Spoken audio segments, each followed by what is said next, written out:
నమస్తే welcome to Deeksha news వివరాల్లోకి వెళితే మాజీ ముఖ్యమంత్రి టీడీపీ అధినేత చంద్రబాబును ఆంధ్రప్రదేశ్ పోలీసులు వేకువజామున అరెస్ట్ చేశారు. నంద్యాల పర్యటనలో ఉన్న చంద్రబాబును తీవ్ర ఉద్రిక్తత మధ్య పోలీసులు అరెస్ట్ చేశారు.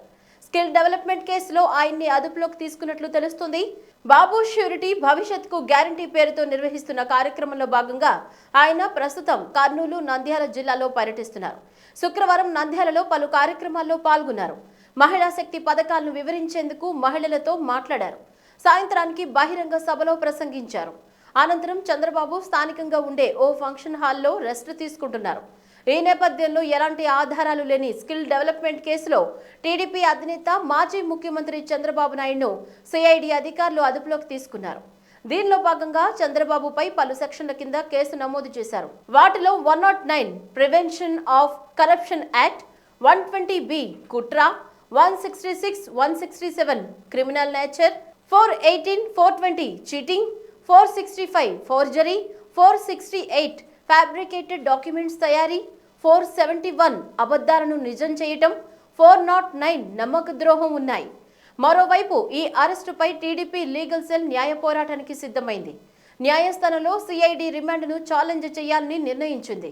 రిమాండ్ రిజెక్ట్ చేయాలని కోర్టును లీగల్ సెల్ కోరనున్నట్లు తెలుస్తోంది. రిమాండ్ రిజెక్ట్తో పాటు బెయిల్ పిటిషన్ వేసేందుకు లీగల్ సెల్ సిద్ధమవుతోంది. నేను ఆ మాట అడిగాను, ప్రైమా ఫేసి చూపేయమన్నాను, నా తప్పే అని చెప్పమన్నాను. అవన్నీ మేము చెప్పాం, తర్వాత మాట్లాడుతానని వచ్చారు. రాత్రి వచ్చిన వాళ్ళు ఇప్పటి వరకు దేనివల్ల ఏ తప్పు చేశారో చెప్పకుండా నన్ను అరెస్ట్ చేసి తీసుకుపోయే పరిస్థితికి వచ్చారు. టీడీపీ అధినేత చంద్రబాబు అరెస్టుపై సిబిఐ మాజీ డైరెక్టర్ ఎం నాగేశ్వరరావు స్పందించారు. చంద్రబాబు అరెస్టు అక్రమం, చట్ట విరుద్ధమని నాగేశ్వరరావు అన్నారు. గవర్నర్ అనుమతి లేకుండా చంద్రబాబును అరెస్టు చేయటం, దర్యాప్తు చేపట్టడం చట్ట విరుద్ధమన్నారు. అవినీతి నిరోధక చట్టం ప్రకారం దర్యాప్తు చేపట్టడానికి గవర్నర్ ముందస్తు అనుమతి తప్పనిసరన్నారు. అవినీతి నిరోధక చట్టంలోని 17AC సెక్షన్ ప్రకారం గవర్నర్ అనుమతి తప్పనిసరిగా తీసుకోవాల్సిందేనని సిబిఐ మాజీ డైరెక్టర్ తెలిపారు. గవర్నర్ అనుమతి తీసుకున్నారా లేదా అన్న విషయంలో స్పష్టత కరువైందని నాగేశ్వరరావు పేర్కొన్నారు. ఒకవేళ గవర్నర్ అనుమతి తీసుకుని ఉంటే ఆ పత్రాలు తమకు ఇవ్వాలని దర్యాప్తు అధికారులను డిమాండ్ చేయాలన్నారు. గవర్నర్ అనుమతి తీసుకోకపోయినా ఇవ్వకపోయినా మొత్తం దర్యాప్తు చెల్లుబాటు కాదని సిబిఐ మాజీ డైరెక్టర్ తేల్చి చెప్పారు. గవర్నర్ అనుమతి లేకుండా అదుపులోకి తీసుకుంటే అక్రమ నిర్బంధం అవుతుందని పేర్కొన్నారు. అక్రమ నిర్బంధానికి పాల్పడిన పోలీస్ అధికారులపై చట్టపరమైన చర్యలు ఉంటాయని నాగేశ్వరరావు హెచ్చరించారు. తెదేపా అధినేత చంద్రబాబు అరెస్టు నేపథ్యంలో ఆ పార్టీ జాతీయ ప్రధాన కార్యదర్శి నారా లోకేష్ నిరసనకు దిగారు. చంద్రబాబును అరెస్టు చేస్తున్నారనే సమాచారంతో తొలుత కోనసీమ జిల్లా రాజోలు మండలం పొదలాడలో ఉన్న లోకేష్ విజయవాడ బయలుదేరేందుకు సిద్ధమయ్యారు. దీంతో ఆయన్ని పోలీసులు అడ్డుకున్నారు. ఈ క్రమంలో రాజోలు సిఐ గోవిందరాజుతో లోకేష్ వాగ్వాదానికి దిగారు. ఏ విధమైన నోటీసు ఇవ్వకుండా ఎలా అడ్డుకుంటారని ఆగ్రహం వ్యక్తం చేశారు. నా వెంట నాయకులు ఎవరూ రావటం లేదు, కుటుంబ సభ్యుడిగా నేను ఒక్కడినే వెళుతున్నాను, అడ్డుకునే హక్కు మీకు ఎవరిచ్చారు అంటూ లోకేష్ నిలదీశారు. చంద్రబాబు అరెస్టుకు నిరసనగా క్యాంప్ సైట్ వద్ద తన బస్సు ముందే బైఠాయించి లోకేష్ నిరసన తెలిపారు. మరోవైపు మీడియాను కూడా లోకేష్ బస చేసిన ప్రదేశానికి రానియకుండా పోలీసులు ఆంక్షలు విధించారు. లోకేష్ క్యాంపు సైట్లోకి నీరు, ఆహార పదార్థాలు రాకుండా అడ్డుకుంటున్నారు. డిపార్ట్మెంట్ ఇక్కడ మంచి పని చేశాడు జగన్, అలౌన్స్ కట్ చేసి మీ అందరికి. అయినా మీలో మార్పు రాలేదండి. ఏంటో ఏమనుకుంటున్నారండి? As a son I have right to go see my father. You have no right to detain me. On what basis you are detaining me? You don't have a paper. Who are you to detain me? Narayan. No, move. Please move. This is not right, Raju garu. This is not right. Please, sir. What is please? No, I have right to go. Ganesh garu, ఇది correct కాదు. Uphold your responsibility as an officer. నా తండ్రిని చూసేదానికి వెళ్తున్నా నేను. విజయవాడ దుర్గమ్మను చంద్రబాబు సతీమణి నారా భువనేశ్వరి దర్శించుకున్నారు. చంద్రబాబును అరెస్టు చేసి విజయవాడ తీసుకొస్తున్న వేళ ఆయన్ని కలిసేందుకు భువనేశ్వరి విజయవాడ చేరుకున్నారు. విజయవాడ చేరుకున్న ఆమె ముందుగా దుర్గమ్మను దర్శించుకున్నారు. ప్రజల తరపున పోరాటం చేస్తున్న చంద్రబాబును రక్షించాలని అమ్మవారిని వేడుకున్నట్లు ఆమె తెలిపారు. ప్రజలే చంద్రబాబును కాపాడుకుంటారని, అంతా చెయ్యి కలిపి కదలాల్సిన టైం వచ్చిందని అభిప్రాయపడ్డారు. ఒక బిడ్డకి మనసు బాగోనప్పుడు తల్లిదండ్రుల దగ్గరికి వెళ్తారు. అందుకే నాకు ఎమ్మటే దుర్గమ్మ తల్లి దగ్గరికి వచ్చి ఆవిడ ఆశీర్వాదం, నా బాధలు చెప్పుకోవటానికి నేను ఇక్కడికి వచ్చాను. ఆవిడ్ని నేను కోరింది ఒకటే, మా ఆయన చంద్రబాబు నాయుడు గారిని రక్షించమని, ఆయనకి మనోధైర్యం మరియు ఆయన ఒక్క కుటుంబం కోసమే కాదు, ఆయన ఒక్కరి కోసం కాదు ఈ పోరాటం ఆంధ్రప్రదేశ్ ప్రజల స్వేచ్ఛ కోసం, హక్కుల కోసం ఆయన పోరాటం. నేను ఒకటే కోరుతున్నాను ప్రజలందరినీ, మీరందరూ చెయ్యి కలిపి చంద్రబాబు నాయుడు గారు చేసే ఈ పోరాటం మీ అందరి కోసం అది దిగ్విజయం కావాలని నేను కోరుతున్నాను. అది మీ హక్కు కూడా. తెలుగుదేశం పార్టీ అధినేత చంద్రబాబు నాయుడును రాజకీయ కక్ష సాధింపుల కోసమే అరెస్టు చేశారని పవన్ కళ్యాణ్ స్పష్టం చేశారు. ఆధారాలు లేకుండా ఎలా అరెస్టు చేస్తారని పవన్ కళ్యాణ్ ప్రశ్నించారు. చంద్రబాబుకు నా సంపూర్ణ మద్దతు, ఇది ఖచ్చితంగా రాజకీయ కక్ష సాధింపు చర్యనన్నారు. చంద్రబాబు అరెస్టును ఖండించి సంపూర్ణ మద్దతు ప్రకటించారు జనసేన అధినేత పవన్ కళ్యాణ్. చంద్రబాబు అరెస్టు రాజకీయ కక్ష సాధింపులో భాగమేనని, ప్రాథమిక ఆధారాలు చూపకుండా అర్ధరాత్రి అరెస్టు సరికాదని స్పష్టం చేశారు. ఏ తప్పు చేయని జనసేన నాయకులపైన హత్యాయత్నం కేసులు పెట్టారన్నారు. చంద్రబాబుపై నంద్యాలలో ఘటన కూడా అలాంటిదేనన్నారు. చంద్రబాబుపై చిత్తూరు, నంద్యాల ఘటనలు శాంతి భద్రతలకు విఘాతం కలిగించేలా ప్రభుత్వమే వ్యవహరిస్తోందని మండిపడ్డారు. వైసీపీ అధికారులు ఉండడం వల్లే శాంతి భద్రతలకు విఘాతం కలుగుతోందన్నారు. ప్రాథమిక ఆధారాలు చూపించకుండా అర్ధరాత్రి అరెస్ట్ చేసే విధానాన్ని ఆంధ్రప్రదేశ్ రాష్ట్రంలో అవలంబిస్తూ ఉన్నారు. గత ఏడాది అక్టోబర్ విశాఖపట్నంలో కూడా జనసేన పట్ల పోలీస్ వ్యవస్థ, ఈ ప్రభుత్వం ఏ విధంగా వ్యవహరించిందో అందరూ చూశారు. పాపం ఏ తప్పు చేయని నాయకుల్ని ఈ అటెంప్టివ్ మర్డర్ కేసులు పెట్టి మరి జైలులో పెట్టారు మా జనసేన నాయకుల్ని కూడా. ఇప్పుడు తెలుగుదేశం అధినేత శ్రీ చంద్రబాబు నాయుడు వారి మీద కూడా నిన్న నంద్యాలలో జరిగిన సంఘటన అలాంటిదే. ఈరోజు ఆయన అరెస్ట్ చేయడాన్ని సంపూర్ణంగా దాన్ని జనసేన ఖండిస్తూ ఉంది. పాలనాపరంగా చాలా ఒక అనుభవంతో ఉన్న వ్యక్తిని ఆయన పట్ల వ్యవహరిస్తున్న తీరును చూస్తే, చిత్తూరులో కూడా జరిగిన సంఘటన చూస్తే శాంతి భద్రతలకు విఘాతం కలిగించే ఈ చర్యల్ని ప్రభుత్వం ప్రోత్సహిస్తుంది.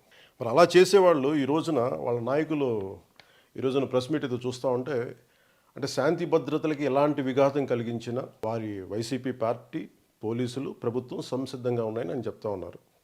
మాకు అర్థం కాంది, అసలు లా అండ్ ఆర్డర్ని కంట్రోల్ చేయాల్సింది పోలీసులు కదా. ఇందులో మీ పార్టీకి సంబంధం ఏంటి? అసలు మీ పార్టీ ఉండటం వల్ల కదా ఇంత law and order situation arise అయింది ఈ రోజున. తెదేపా అధినేత చంద్రబాబు అరెస్టును సిపిఐ రాష్ట్ర కార్యదర్శి రామకృష్ణ ఖండించారు. ఏదైనా ఉంటే ముందస్తు నోటీసులు ఇచ్చి చర్యలు తీసుకోవాల్సిందని అన్నారు. పోలీసులు అర్ధరాత్రి హంగామా సృష్టించాల్సిన అవసరం ఏంటని ప్రశ్నించారు. లోకేష్ సహా తెదేపా నేతలను నిర్బంధించడం దుర్మార్గమని వ్యాఖ్యానించారు. మాజీ ముఖ్యమంత్రి తెదేపా జాతీయ అధ్యక్షులు నారా చంద్రబాబును పోలీసులు అరెస్ట్ చేసిన విషయం తెలిసిందే. మాజీ ముఖ్యమంత్రి ప్రతిపక్ష నేత చంద్రబాబు నాయుడు అరెస్టును సిపిఐ తరఫున పూర్తిగా ఖండిస్తూ ఉన్నాం. ఎందుకంటే అధికారంలోకి వచ్చిన తర్వాత జగన్మోహన్ రెడ్డి గారు ప్రతీకార రాజకీయాలపైన దృష్టి సారించాడు తప్ప రాష్ట్ర అభివృద్ధిపైన ఏమాత్రం కూడా లేదు. ఎవరైతే తనకు ప్రత్యర్థులు అనుకుంటా ఉన్నారో వారిపైన ఈ రకంగా చేయడం అత్యంత దారుణమైనది. గతంలో మార్గదర్శి చిట్ ఫండ్స్ వారిపైన కూడా అనేక రకాలుగా కేసులు పెట్టి సతాయిస్తూ ఉన్నాం. అమర్రాజా బ్యాటరీస్ విషయంలో కూడా నీవు అలాగే ప్రవర్తించావు. ఇప్పుడు సాక్షాత్తు ప్రతిపక్ష నేతపైనే ఈ రకంగా దుర్మార్గం పాల్పడడం సరైంది కాదు. పైగా దానిపై నిజంగా ఏమన్నా జరిగింటే, అవినీతి జరిగితే దానిపైన విచారణ జరపండి. విచారణ జరిపి చర్య తీసుకోవడం తప్పు లేదు. కానీ నువ్వు ప్రతీకారేచ్ఛతో అర్ధరాత్రి పూట పోలీసులు పంపి హంగామా చేయడం, ఆ తర్వాత ఆయన అరెస్ట్ చేయడమే కాకుండా రాష్ట్ర వ్యాప్తంగా 26 జిల్లాల్లో కూడా తెలుగుదేశం పార్టీ నాయకులను అందరూ కూడా గృహ నిర్బంధం చేయడం, అరెస్టులు చేయడం, పోలీస్ స్టేషన్లో నిర్బంధించడం సరైంది కాదు. దీన్ని పూర్తిగా ఖండిస్తూ ఉన్నాము. టీడీపీ అధినేత చంద్రబాబు అరెస్టును ఏపీ కాంగ్రెస్ సీనియర్ నేత తులసిరెడ్డి తీవ్రంగా ఖండించారు. ఏపీ సిఐడి పోలీసులు శనివారం తెల్లవారుజామున మాజీ ముఖ్యమంత్రి చంద్రబాబును అరెస్టు చేసిన విధానం సమర్థనీయం కాదన్నారు. ఈ దుశ్చర్య దురదృష్టకరం, దుర్మార్గం, దౌర్జన్యమని వ్యాఖ్యానించారు.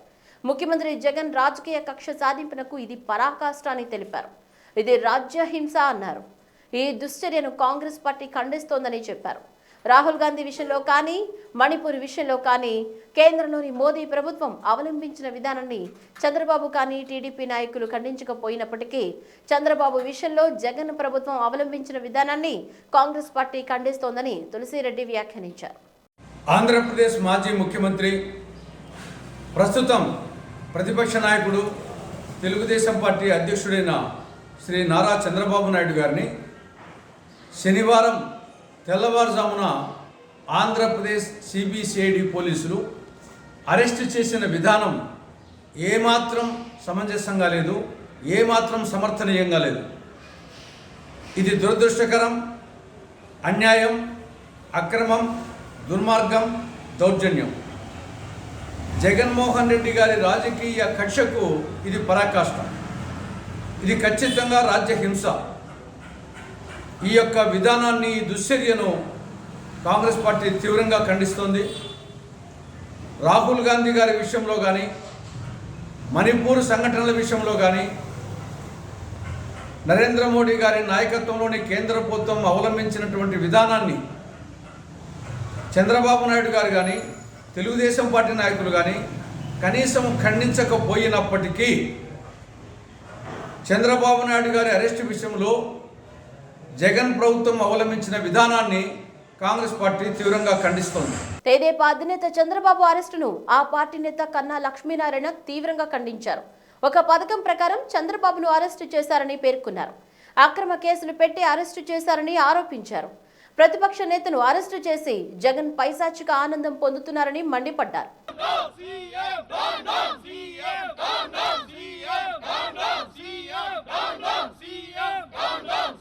జగన్మోహన్ రెడ్డి ముఖ్యమంత్రి అయినప్పటి నుంచి కూడా ఒక దురుద్దేశపూర్వకంగా క్యాబినెట్ సబ్ కమిటీతో ఫస్ట్ విచారణ జరిపించి ఈ ప్రభుత్వం వచ్చిన తర్వాత ప్రజలందరూ కూడా గమనిస్తున్నారు. పోలీస్ కానీ సిబిసిఐడి కానీ పూర్తిగా ఈ సైకో జగన్ రెడ్డి కనుసన్నల్లోనే నడుస్తుంది. నేను దగ్గరగా మరి 25 సంవత్సరాలు శాసనసభ్యుడిగా పనిచేసినాను, 14 సంవత్సరాలు మంత్రిగా పనిచేశాను. ఎప్పుడు కూడా సిబిసిఐడి అనేటువంటి ఒక మాట ప్రజలు కానీ ప్రభుత్వంలో ఉన్నటువంటి పెద్దలు కానీ వినేటువంటి పరిస్థితి కాదు. ఎందుకంటే పోలీసులో ఏదైనా లాంగ్ టైం సాల్వ్ కానటువంటి సమస్యల్ని సిబిసిఐడికి రిఫర్ చేసేటువంటి ఆనవాయితీ అప్పట్లో ఉన్నటువంటి పరిస్థితి. కానీ ఇవాళ ఈ సిబిసిఐడిని పూర్తిగా ప్రతిపక్ష నాయకుల్ని ఇబ్బంది పెట్టడం కోసం, ప్రతిపక్ష నాయకుల మీద తప్పుడు కేసులు బనాయించి వారిని జైలుకి పంపించడం కోసమే వాడుకుంటున్నటువంటి మాట మనం చూస్తూనే ఉన్నాం. రఘురామరాజుతో మొదలైనటువంటి ప్రక్రియ ఈ రాష్ట్రంలో ఉన్నటువంటి ప్రతిపక్ష నాయకులందరి మీద కూడా అదే పరిస్థితి జరుగుతుంది. చంద్రబాబు అరెస్టు ఉన్మాదానికి పరాకాష్ట అని మాజీ మంత్రి కొల్లు రవీంద్ర విమర్శించారు. రాష్ట్ర ప్రజలందరూ అక్రమ అరెస్టును ఖండిస్తూ తీవ్ర నిరసన తెలియజేస్తున్నారని తెలిపారు. చంద్రబాబు మచ్చలేని మనిషి అని చెప్పారు. సంబంధం లేని విషయంలో అక్రమ కేసులు నమోదు చేశారన్నారు.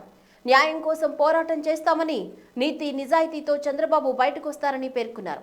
సుమారు 16 నెలలు జైల్లో ఉన్న వ్యక్తి, 32 కేసుల్లో ప్రథమ ముద్దాయిగా ఉన్న వ్యక్తి రాష్ట్రానికి ముఖ్యమంత్రిగా ఉంటే ఇదే విధంగా జరుగుతుందని ఎద్దేవా చేశారు.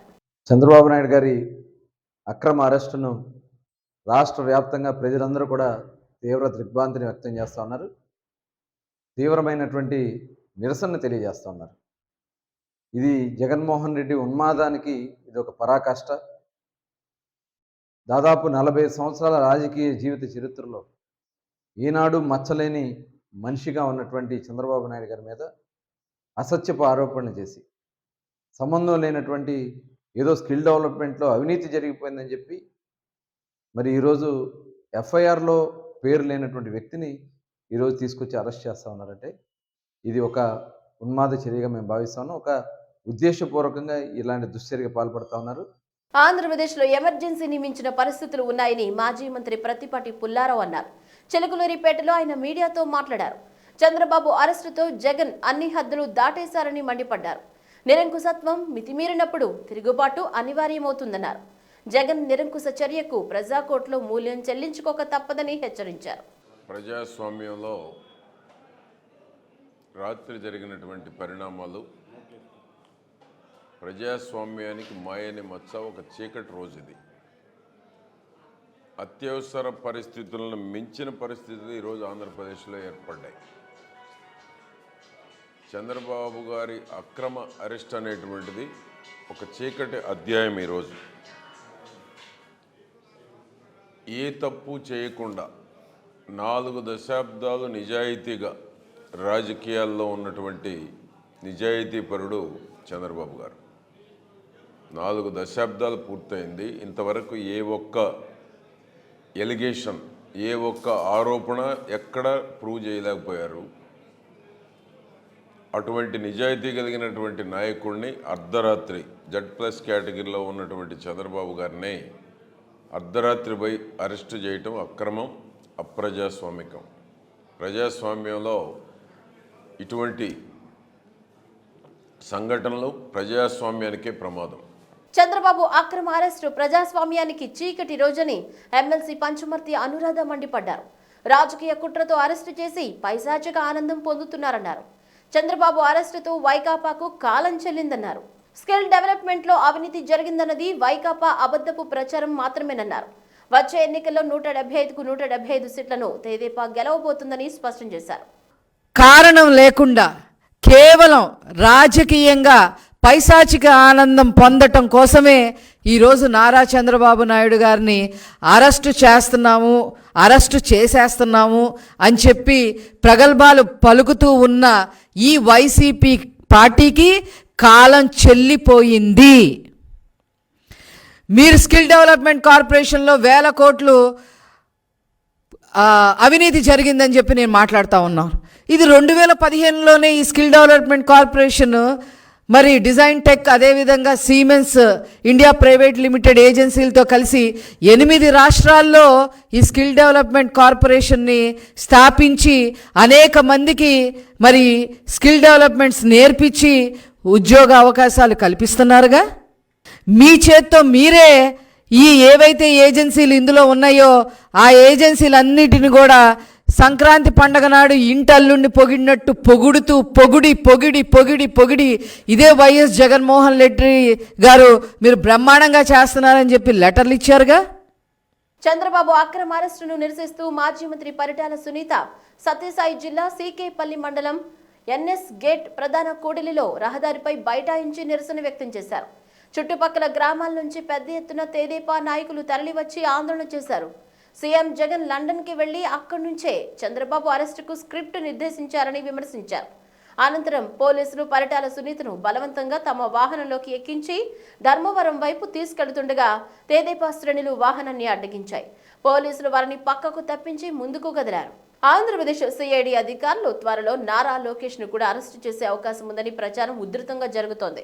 సాక్షాత్తు సిఐడి చీఫ్ సంజయ్ కూడా తాము లోకేష్ ను కూడా ప్రశ్నించాల్సి ఉంది, స్కిల్ స్కామ్ లో కూడా లోకేష్ ను ప్రశ్నించాల్సి ఉందని చెప్పడం కలకలం రేపింది. అలాగే మరో రాజధాని అలైన్మెంట్ కేస్, ఫైబర్ నెట్ కేసులోనూ లోకేష్ పేరు ఉందని ఆయన చెప్పారు. సిఐడి చీఫ్ చేసిన వ్యాఖ్యలు రాజకీయంగానూ చర్చనీయాంశమవుతున్నాయి. ఎందుకంటే లోకేష్ ప్రస్తుతం సిఐడి చీఫ్ సంజయ్ చెప్పిన 3 కేసుల విషయంలో ఆయా మంత్రిత్వ శాఖల్లోనూ లేరు. సన్నిహిత సంబంధాలు గల వ్యక్తి నారా లోకేష్ గారి పాత్ర మరియు కిలారి రాజేష్ పాత్ర కూడా సీరియస్గా ఇన్వెస్టిగేట్ చేయడం జరుగుతుంది.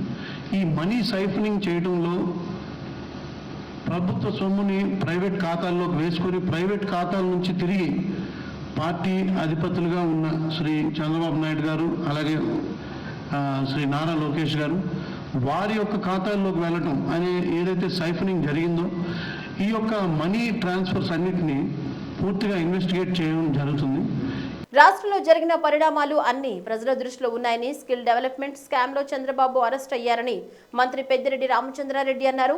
రోడ్డు మార్గం ద్వారా చంద్రబాబును విజయవాడ తరలిస్తున్నారని, సిఐడి అడిషనల్ డీజీ సంజయ్ కేసుకు సంబంధించిన పూర్తి సమాచారాన్ని అందించారని చెప్పారు. కొన్ని మీడియా సంస్థలు చంద్రబాబు అరెస్టు తప్పు అంటూ వాదనలు చేస్తున్నాయని తెలిపారు. 90% సిమెన్స్, 10% ప్రభుత్వం ఖర్చు చేయాలని, 3,356 కోట్ల ప్రాజెక్టులో 371 కోట్లు ప్రభుత్వం ఇవ్వాలని వివరించారు.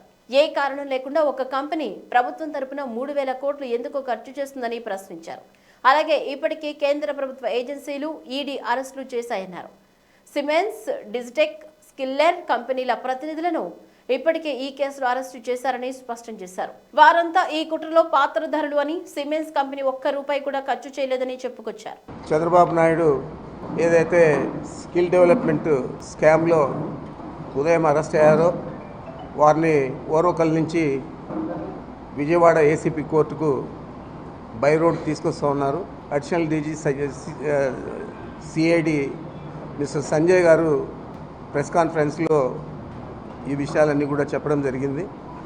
వారు చాలా డీటెయిల్డ్గా ఈ స్కామ్ ఏ విధంగా జరిగింది, దీని మీద ఏ విధంగా ఇన్వెస్టిగేట్ చేశామని కూడా చెప్పడం జరిగింది.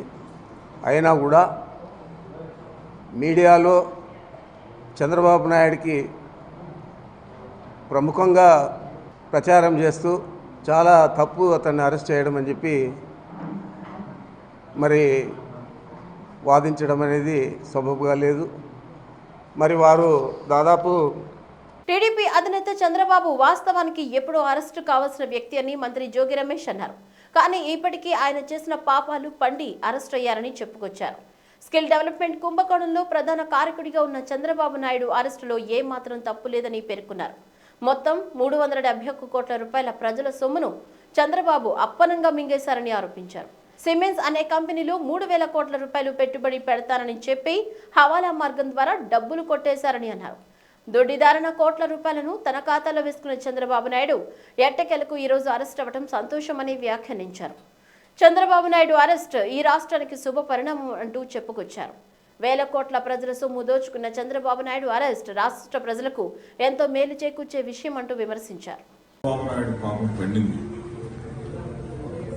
ఎప్పుడో అరెస్టు కావాల్సిన చంద్రబాబు నాయుడు ఈరోజు తెల్లవారుజామున అరెస్ట్ 371 కోట్ల రూపాయలు అప్పనంగా మింగేసిన చంద్రబాబు నాయుడు కట్టుకథలు చెప్పి కనికట్టును పెట్టి సీమెన్స్ కుంభకోణం, స్కిల్ డెవలప్మెంట్ కుంభకోణం, ఎవడా సీమెన్స్ ఏంటి 3,000 కోట్ల రూపాయలు పెట్టుబడి పెడతానని చెప్తే 10%గా 371 కోట్ల రూపాయలు వాళ్ళకి ఇచ్చి సూట్ కేసుల కంపెనీల రూపంలో హవాలాలో చంద్రబాబు నాయుడు ఖాతాలోకి వెళ్ళిపోయి మొత్తం కూడా దొడ్డిదారిన దోచుకున్న చంద్రబాబు నాయుడు ఇప్పటి వరకు కూడా దొడ్డిదారిన ఈ కుంభకోణం బయటపడకుండా తప్పించుకు తిరిగిన చంద్రబాబు నాయుడు ఈరోజు అరెస్ట్ అయ్యాడు. నిజంగా ఈ రోజున రాష్ట్ర ప్రజలందరూ కూడా ఉండే చెప్తున్నారు, చంద్రబాబు నాయుడిని అరెస్ట్ చేయటం శుభ పరిణామం అని చెప్తాం. నెల్లూరు రూరల్ ఎమ్మెల్యే కోటంరెడ్డి శ్రీధర్ రెడ్డి నివాసం వద్ద ఉద్రిక్తత చోటు చేసుకుంది. తన నివాసం లోపలికి పోలీసులు రావడంతో తీవ్ర స్థాయిలో రూరల్ ఎమ్మెల్యే కోటంరెడ్డి శ్రీధర్ రెడ్డి ఆగ్రహం వ్యక్తం చేశారు. తన నివాసం గేటు బయట ఉండాల్సిన పోలీసులు లోపలికి రావడంపై తీవ్ర అభ్యంతరాన్ని తెలియజేశారు. తన నివాసం లోపలికి వస్తే ఒక్కొక్క పోలీస్ అధికారి కోర్టుల చుట్టూ తిరగాల్సి వస్తుందని హెచ్చరించారు. కనీసం నోటీస్ లేకుండా పోలీసులు నా నివాసంలోకి ఎలా చొరబడతారని కోటంరెడ్డి ఆగ్రహం వ్యక్తం చేశారు.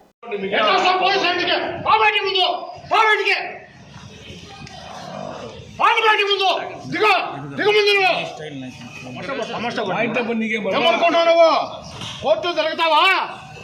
నా ఇంట్లోకి వస్తావు నువ్వు నోటీస్ లేకుండా? తీసుకొని నోటీస్ తీసుకురా. ఎలా వస్తావు నా ఇంట్లో? నువ్వు చెప్పు సమాధానం. సార్ ఇంట్లో ఉండే చూపించు, మా ఇంట్లో ఉండే చూపించు, చూపించు, మా ఇంట్లో ఉండే చూపించు, అరెస్ట్ చూపించు, అరెస్ట్ చూపించు, ఏడ నోటీసు, నోటీస్ చూపించు, నోటీస్ చూపించు, నోటీస్ చూపించు, షోమీ నోటీస్, షోమీ నోటీస్. రేకోజు 4 గంటలకు వచ్చారు, టైం 8 అయింది, షోమీ నోటీస్. మాజీ ముఖ్యమంత్రి చంద్రబాబు నాయుడు అరెస్టుపై సిపిఐ జాతీయ కార్యదర్శి డాక్టర్ కె నారాయణ స్పందించారు. చంద్రబాబు అరెస్ట్ వైసీపీ అరాచకాలకు పరాకాష్ట అని అన్నారు. శనివారం ఉదయం తిరుపతిలో ఆయన మీడియాతో మాట్లాడుతూ మాజీ ముఖ్యమంత్రి చంద్రబాబు నాయుడు 14 సంవత్సరాలు సీఎంగా పనిచేసిన వ్యక్తిని ఎటువంటి ఆధారాలు చూపించకుండా పోలీసులు అరెస్టు చేయడం అనేది వైసీపీ దుర్మార్గపు పాలనకు అద్దం పడుతోందన్నారు. వైసీపీ హయాంలో 2 రకాల పాలన సాగుతోందన్నారు. అందులో ఒకటి రివర్స్ టెండరింగ్, రెండోది రివెంజ్ పాలన చేస్తున్నారని దుయ్యబట్టారు. ప్రజాస్వామ్యాన్ని పక్కన పెట్టి పరిపాలన కొనసాగిస్తుండడం దుర్మార్గమన్నారు. వైసీపీ ప్రభుత్వం కక్ష సాధింపు చర్యల్లో భాగంగా చంద్రబాబును అరెస్టు చేయడాన్ని సిపిఐ తీవ్రంగా ఖండిస్తుందని చెప్పుకొచ్చారు. వైఎస్ఆర్ పార్టీకి 2 పాయింట్ల ప్రోగ్రాం ఉంది. ఒకటేమో రివర్స్ టెండర్, రెండోది రివెంజ్ పాలన. ఇప్పుడు రివెంజ్ పాలన పరాకాష్ట చేస్తా ఉంది చంద్రబాబు నాయుడు అరెస్ట్ చేయడం ద్వారా. మాజీ ముఖ్యమంత్రి ఆయన్ని ఇప్పుడు అరెస్ట్ చేస్తా ఉన్నారు. ఆధారాలు అడిగితే ఇది అరెస్ట్ చేసి విజయవాడ తీసుకెళ్ళాక అప్పుడు చూపిస్తూ ఉంటారు. అంటే మాజీ ముఖ్యమంత్రిగా ఉండి 14 ఏళ్ళు పాటు ముఖ్యమంత్రిగా లేకపోతే ఏం ఆధారం లేకుండా మేము అరెస్ట్ చేసి తీసుకెళ్తాం, ఆ తర్వాత మీకు ఆధారం చూపిస్తామంటే ఇంత బాధ్యరాహిత్యమైన గవర్నమెంట్ ప్రపంచం ఎక్కడ ఉండదు. ఈ చంద్రబాబు నాయుడు అరెస్ట్ అనేది వైఎస్ఆర్సీపీ కక్ష సాధింపు చర్యలకు పరాకాష్ఠగా చూస్తూ ఉన్నాం. దీన్ని తీవ్రంగా ఖండిస్తున్నాం. ఈ పద్ధతి రివర్స్ కొడితే చివరికి జగన్మోహన్ కూడా రివర్స్ కొట్టే ప్రయత్నం చేస్తాం. స్కిల్ డెవలప్మెంట్ లో అవినీతి జరగలేదని చంద్రబాబు నాయుడు నిరూపించుకోవాలని వస్తున్న ఆరోపణలపై బాధితయుతమైన రాజకీయ నాయకుడిగా హుందాగా వివరణ ఇవ్వాలని ప్రభుత్వ సలహాదారు సజ్జల రామకృష్ణారెడ్డి అన్నారు. వాస్తవాలను ప్రభుత్వం తరపున ప్రజలకు తీసుకెళ్తున్నామని చెప్పుకొచ్చారు. చంద్రబాబు అరెస్టుపై తాడేపల్లిలో మీడియా సమావేశం ఏర్పాటు చేసి మాట్లాడిన సజ్జల స్కామ్ లో బాబు ప్రేమ ఉన్నట్లు ఆధారాలు ఉన్నాయని చెప్పారు. ఎఫ్ఐఆర్లో పేరు లేకపోయినా అరెస్టు చేస్తున్నారని అనడం సరైంది కాదన్నారు. ప్రాథమిక రిపోర్టులో లేనంత మాత్రాన అరెస్టు చేయకుండా ఉండరని చెప్పారు. 2017-18లో 371 కోట్లలో 240 కోట్లు దారి మళ్లించినట్లు ఆరోపణలు వచ్చాయని వెల్లడించారు. షెల్ కంపెనీల ద్వారా ఇదంతా జరిగిందని అన్నారు. అరెస్టుపై ముందే చంద్రబాబు మాట్లాడడం దేనికి నిదర్శనమని సజ్జల ప్రశ్నించారు. ఆరోపణలు ఉన్న వ్యక్తిని అరెస్టు చేసి దర్యాప్తు చేయడం సర్వసాధారణమని చెప్పుకొచ్చారు. వాస్తవాలను ప్రభుత్వం తరపున ప్రజలకు తీసుకెళ్తున్నామని, అసలు విషయం చెప్పకుండా టీడీపీ తప్పుడు ప్రచారం చేస్తోందని మండిపడ్డారు. 9/12/2021 ఈ కేసులో ఎఫ్ఐఆర్ నమోదైందని గుర్తు చేశారు. సిఐడికి చెందిన సిట్ దర్యాప్తు చేస్తోందని తెలిపారు. స్కామ్లో బాబు ప్రమేయం ఉన్నట్లు ఆధారాలున్నాయన్న సజ్జల స్కామ్లో దర్యాప్తు జరుగుతోందని, ఎలాంటి రాజకీయ ప్రమేయం లేదని స్పష్టం చేశారు. స్కామ్ గురించి సిఐడి ఎంటర్ కాకముందే జాతీయ దర్యాప్తు సంస్థలు అప్రమత్తం చేశాయని గుర్తు చేశారు. విచారణలో ఎలాంటి కక్ష సాధింపు లేదన్నారు. కక్ష సాధింపు చర్యలు బాబుకు అలవాటేనని, అదే జగన్కు ఆపాదించాలని ప్రయత్నిస్తున్నారని విమర్శించారు. టీడీపీ శ్రేణులు అశాంతి రేపే అవకాశం ఉంది కాబట్టి పలు ప్రాంతాల్లో బస్సులను డిపోలకే పరిమితం చేసినట్లు చెప్పారు. బాధ్యతాయుతమైన రాజకీయ నాయకులైతే హుందాగా జవాబు ఇవ్వాలని, వివరణ ఇవ్వాలని సూచించారు. కక్ష సాధింపు అని అంటే, కక్ష సాధింపు చేయాలనుకుంటే అమరావతి స్కామ్ కానీ, ఇది కానీ, ఫైబర్ నెట్ది కానీ, ఇంకా ఇప్పుడు నిన్న ఇన్కమ్ ట్యాక్స్ నోటీసును బట్టి చూస్తే చంద్రబాబు నాయుడు గారి మోడస్ ఆపరెండి ఏదైతే ఉందో ప్రతిదీ ఇన్ఫ్లేట్ చేసి దాని నుంచి వచ్చిన డబ్బులను ఎటు షెల్ కంపెనీస్ ద్వారా మనీ లాండరింగ్ ద్వారా తీసుకుంటూ తను ఇచ్చేస్తూ వచ్చాడనేది కావాల్సినన్ని ఆధారాలతో సహా ఉన్నాయి. లేదా ఆయన స్టైల్ ఆఫ్ ఫంక్షనింగ్ తెలిసిన అందరికీ తెలుసు. కానీ due process of law what ever అది చేయాల్సింది చేసుకుంటూ పోవడం ద్వారానే అప్రోచ్ కావాలని నిగ్రహంగా ఉన్నందువల్లే దీనికి ఇంత టైం పట్టింది. ఆయన అన్న దాంట్లోనే ఆన్సర్ ఉంది. ఈ టైంలో చేయడం, నన్ను దబాయించి ప్రజలు ఏదో ఎన్నికల్లో చేయాలనుకుంటే, ఒకవేళ పొలిటికల్గానే ఆలోచిస్తే నిజంగా టైమింగ్ ఇది చేయకూడదు, అపోనెంట్ చేసి ఇది అవుతుందేమని. కానీ పాలిటిక్స్ వేరు, ఇది వేరు. రాజకీయపరమైన దానికి సంబంధించినంత వరకు ఎట్లా ఎదుర్కోవాలనేది ఈయన దాంట్లో ఏదో అరెస్టు చేసి తద్వారా తప్ప ప్రజల్లోకి పోలేని పరిస్థితిలో ఏమీ వైఎస్ఆర్ కాంగ్రెస్ పార్టీ లేదని అందరికీ తెలిసిందే. అలాంటి అవసరం కూడా పార్టీకి లేదు. జగన్ ప్రభుత్వ పైశాచిక ఆనందం కోసమే పోలీసులు చంద్రబాబును అరెస్ట్ చేశారని మాజీ డిప్యూటీ స్పీకర్ మండలి బుద్ధప్రసాద్ అన్నారు. అవనిగడ్డలో ఆయన మీడియాతో మాట్లాడుతూ ఇది చీకటి రోజన్నారు. ఎఫ్ఐఆర్లో పేరు లేకుండా, కనీసం ఏ కేసు చెప్పకుండా చంద్రబాబును అరెస్ట్ చేశారన్నారు. 2 లక్షల మంది యువతకు ఉపాధి కల్పించిన స్కిల్ డెవలప్మెంట్లో అవినీతి జరిగిపోయిందంటూ 5 ఏళ్లుగా దుష్ప్రచారం చేస్తున్న వైసీపీ అధికారంలోకి వచ్చి 4.5 ఏళ్లలో నిరూపించలేక అధికారులను వేధించి చంద్రబాబుకు వ్యతిరేకంగా సాక్ష్యాలు సృష్టించే కుట్రలు చేశారన్నారు. ఇది న్యాయపరంగా నిలిచే కేసు కాదన్నారు. చంద్రబాబును అరెస్టు చేసి ఆర్టీసీ బస్సులు ఆపేసి ప్రయాణికులను ఇబ్బంది పెట్టి ఏం సాధించారని ప్రశ్నించారు. కానీ ఎప్పుడు కూడా ఎఫ్ఐఆర్లో చంద్రబాబు గారి ప్రస్తావనే లేదు. ప్రస్తావన లేకుండా ఈ రోజున ఆయన్ని కూడా చేర్చేయమని చెప్పి ఈ అరెస్టు చేయటం అంటే ఎందుకంటే దుర్మార్గమైన చర్య వేరొకటి లేదు. ఇది న్యాయపరంగా నిలిచే కేసు కూడా కాదు. అంటే ఈ ప్రభుత్వం యొక్క ఆలోచన విధానం ఏ విధంగా ఉందో ప్రజలందరూ కూడా అర్థం చేసుకోవాల్సిన పరిస్థితి ఉంది. ఇవాళ నాయకులందరినీ కూడా గుణనిర్బంధం అని చెప్పి ఇంట్లోంచి కదలకుండా చేసి, ఆర్టీసీ బస్సులు కూడా ఆపేసి ప్రజా జీవనాన్ని స్తంభింపజేసి ఏం సాధిస్తున్నారు? ఒకసారి ఆలోచన చేసుకోవాల్సిన అవసరం ఉంది. ఈ రాష్ట్రంలో ప్రతిపక్షంగా ప్రభుత్వం యొక్క అరాచక చర్యలని, అవినీతి చర్యల్ని ఎండగట్టి ప్రజాగళాన్ని వినిపించాల్సిన బాధ్యత ప్రతిపక్షంగా మా మీద ఉంటుంది. స్కిల్ డెవలప్మెంట్ కేసులో టీడీపీ అధినేత చంద్రబాబును ఆంధ్రప్రదేశ్ పోలీసులు అరెస్ట్ చేశారు. చంద్రబాబు బస చేసిన ఫంక్షన్ హాల్ కు చేరుకుని నోటీసులు అందజేశారు. తీవ్ర ఉద్రిక్తత మధ్య పోలీసులు అరెస్ట్ చేసి విజయవాడకు తీసుకెళ్తున్నారు. నంద్యాల, గిద్దలూరు, మార్కాపురం మీదుగా చంద్రబాబును విజయవాడకు తరలిస్తున్నారు. ఈ నేపథ్యంలో రాష్ట్ర వ్యాప్తంగా టీడీపీ శ్రేణులు ఆందోళన చేపట్టాయి. శాంతి భద్రతల సమస్యలు తలెత్తకుండా ముందు జాగ్రత్తగా అన్ని జిల్లాల్లో టీడీపీ నేతలను హౌస్ అరెస్ట్ చేస్తున్నారు. ముఖ్య నేతల ఇళ్ల దగ్గర భారీగా పోలీసులను మోహరించారు. కొందరిని అదుపులోకి తీసుకుంటున్నారు. చంద్రబాబు అరెస్టుపై బీజేపీ, సిపిఐ నేతలు ఖండించారు. ఈ వార్తలు ఇంతటితో సమాప్తం. తిరిగి మరొక బులెటిన్లో మళ్ళీ కలుసుకుందాం. అంతవరకు సెలవు. నమస్కారం.